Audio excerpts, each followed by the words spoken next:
بسم اللہ الرحمن الرحیم۔ ایک شخص کو باپ کی زوجہ اور اس کے ساتھی نے قتل کر دیا اور یہ معاملہ فیصلہ کے لیے حضرت عمر رضی اللہ تعالیٰ عنہ کے سامنے پیش کیا گیا۔ حضرت عمر رضی اللہ تعالیٰ عنہ نے اس قصہ کی تفتیش حضرت علی رضی اللہ تعالیٰ عنہ کے سپرد کی۔ حضرت علی رضی اللہ تعالیٰ عنہ نے فرمایا، اگر چند لوگ مل جائیں اور ایک اونٹ چرا لیں اور اسے مار ڈالیں، اور ایک چور اونٹ کا ایک حصہ لے اور دوسرا چور دوسرا حصہ لے جائے، تو اس طرح وہ سب کے سب چوری کے عمل میں شریک ہوں گے اور تمام کے ہاتھ کاٹے جائیں گے۔ اس کے بعد حضرت عمر رضی اللہ تعالیٰ عنہ نے حضرت علی رضی اللہ تعالیٰ عنہ کے فیصلے پر عمل کیا اور اپنے گورنر کو لکھا کہ ان دونوں کو قتل کیا جائے۔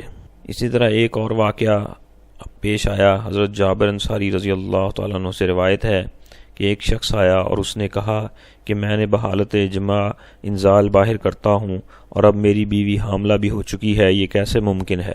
حضرت امیر المومنین رضی اللہ تعالیٰ عنہ نے فرمایا کہ وہ بچہ تیرا اپنا ہی ہے، اور پھر فرمایا کہ تو حلفیہ بیان دے کہ کبھی ایسا ہوا ہو کہ تو نے بوقت جماع باہر انزال کیا ہو اور پھر پیشاب کرنے سے پہلے دوبارہ جماع کیا ہو۔ اس شخص نے کہا ہاں ایسا ہوا ہے۔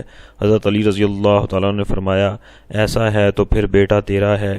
اس کی وجہ واضح اور ظاہر ہے کہ جس شخص کا انزال ہو اور وہ پیشاب نہ کرے تو پیشاب کی نالیاں منی سے خالی نہیں ہوتیں، اور اب بغیر پیشاب کیے دوبارہ جماع کرے تو ممکن ہے کہ باقی ماندہ منی رحم میں چلی جائے اور عورت حاملہ ہو جائے، اور ایسا عمل کرنے والے کو پریشان نہیں ہونا چاہیے۔